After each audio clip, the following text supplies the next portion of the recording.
ಸದ್ಯ ಸರ್ಕಾರದ ನಿದ್ದೆಗೆಡಿಸಿರುವಂಥದ್ದು ಇವಾಗ ರೀಸೆಂಟಾಗಿ ನಡೆದಂತಹ ಮಂಡ್ಯದ ವಿಚಾರ ಇರ್ಬೋದು, ಇನ್ನು ಧರ್ಮಸ್ಥಳ ಪ್ರಕರಣ ಇರ್ಬೋದು. ಇದ್ಯಾವುದನ್ನು ಸರ್ಕಾರ ಸದ್ಯಕ್ಕೆ ಬಿಡುವ ಹಾಗೆ ಕಾಣ್ತಾ ಇಲ್ಲ. ಬೆಳ್ತಂಗಡಿಗೆ CID ಉಪವಿಭಾಗ ರಚನೆ ಮಾಡ್ತೇವೆ ಅಂತ ಗೃಹ ಸಚಿವರು ಘೋಷಣೆ ಮಾಡಿರುವಂಥದ್ದು. ಮಾತ್ರವಲ್ಲ, ಮಂಡ್ಯಕ್ಕೂ ಕೂಡ ಏನು ಕರಾವಳಿಯಲ್ಲಿ ಏನು ಅಪರಾಧ ನಿಗ್ರಹ ದಳವನ್ನು ಸ್ಥಾಪಿಸಿದ್ದಾರೆ, ಅದೇ ರೀತಿ ಮಂಡ್ಯದಲ್ಲೂ ಕೂಡ ಈ ಒಂದು ಅಪರಾಧ ನಿಗ್ರಹ ದಳವನ್ನು ನಾವು ಸ್ಥಾಪಿಸ್ತೇವೆ ಎನ್ನುವಂತಹ ಹೇಳಿಕೆಯನ್ನು ಕೊಟ್ಟಿರುವಂಥದ್ದು. ಹಲೋ ಹಾಯ್ ಎಲ್ಲರೂ ನಮಸ್ಕಾರ, welcome back to Janata agent. ಇವತ್ತು ಸರ್ಕಾರದಿಂದ ದೊಡ್ಡ ಮಟ್ಟದ ಬೆಳವಣಿಗೆಗಳು ಅಪ್ಡೇಟ್ಗಳು ಬರ್ತಾ ಇರುವಂಥದ್ದು.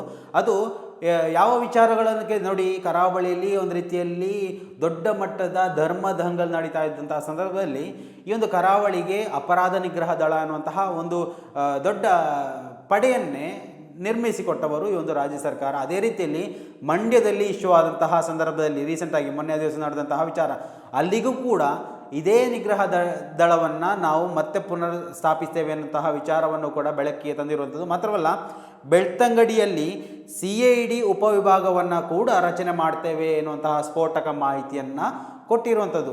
ಯಾಕೆ ಅಂತ ಕೇಳಿದರೆ, ಇದು ಇಷ್ಟು ನೋಟೆಡ್ ಪಾಯಿಂಟ್ಗಳು ನೋಡಿ. ಕರಾವಳಿ ಇರ್ಬೋದು, ಕರಾವಳಿಯಲ್ಲಿ ಪ್ರಮುಖವಾಗಿ ಬೆಳ್ತಂಗಡಿ, ಧರ್ಮಸ್ಥಳ ಇರ್ಬೋದು, ಅಥವಾ ಇವತ್ತು ಮಂಡ್ಯ ಅನ್ನುವಂತಹ ಆ ಒಂದು ಜಿಲ್ಲೆಯಲ್ಲೂ ಕೂಡ ಇಂತಹ ವಿಚಾರಗಳು ಬೆಳವಣಿಗೆಗಳು ನಡೀತಾ ಇರುವಂತಹ ಸಂದರ್ಭದಲ್ಲಿ ನಿಜವಾಗಿಯೂ ಬರೀ ಕರಾವಳಿಯಲ್ಲಿದ್ದಂತಹ ಈ ಒಂದು ದಂಗಲ್ ಇನ್ನಿತರ ಜಿಲ್ಲೆಗಳಿಗೆ ವ್ಯಾಪಕವಾಗಿ ಹರಡ್ತಾ ಇರುವುದನ್ನು ಕೂಡ ಗಮನಿಸಿಕೊಂಡು ಮುನ್ನೆಚ್ಚರಿಕಾ ಕ್ರಮವಾಗಿ ಇಂತಹ ಒಂದು ವಿಚಾರಗಳ ಬಗ್ಗೆ, ಬೆಳವಣಿಗೆಗಳ ಬಗ್ಗೆ ಇವತ್ತು ಮಾಹಿತಿಯನ್ನು ಗೃಹ ಸಚಿವಾಲಯದಿಂದ ಕೊಡ್ತಾ ಇರುವಂಥದ್ದು. ಸೊ ಈ ಒಂದು ವಿಚಾರದ ಬಗ್ಗೆ ಸ್ಪಷ್ಟವಾದಂತಹ ಮಾಹಿತಿ ಕಡೆ ನೋಡ್ತಾ ಹೋಗೋಣ.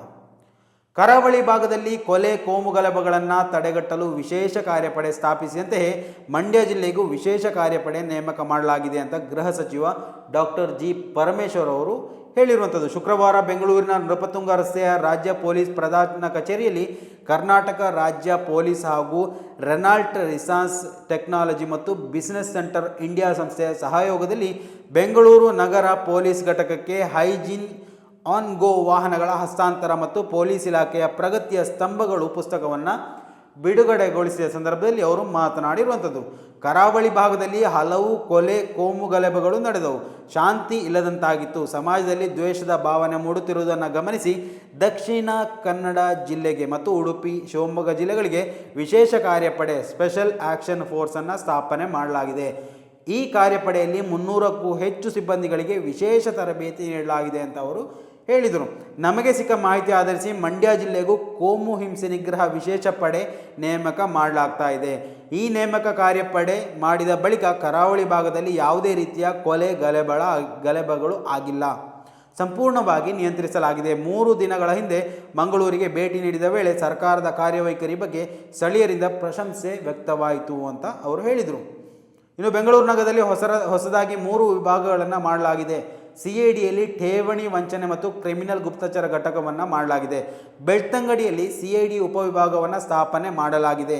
ಅನೇಕ ಘಟನೆಗಳು ಮತ್ತು ಪ್ರಕರಣಗಳು ಬರುತ್ತಿರುವುದನ್ನು ಗಮನದಲ್ಲಿಟ್ಟುಕೊಂಡು CID ಉಪವಿಭಾಗ ಸ್ಥಾಪಿಸಲಾಗಿದೆ ಅಂತ ಅವರು ಪರಮೇಶ್ವರ್ ಅವರು ಹೇಳಿರುವಂಥದ್ದು.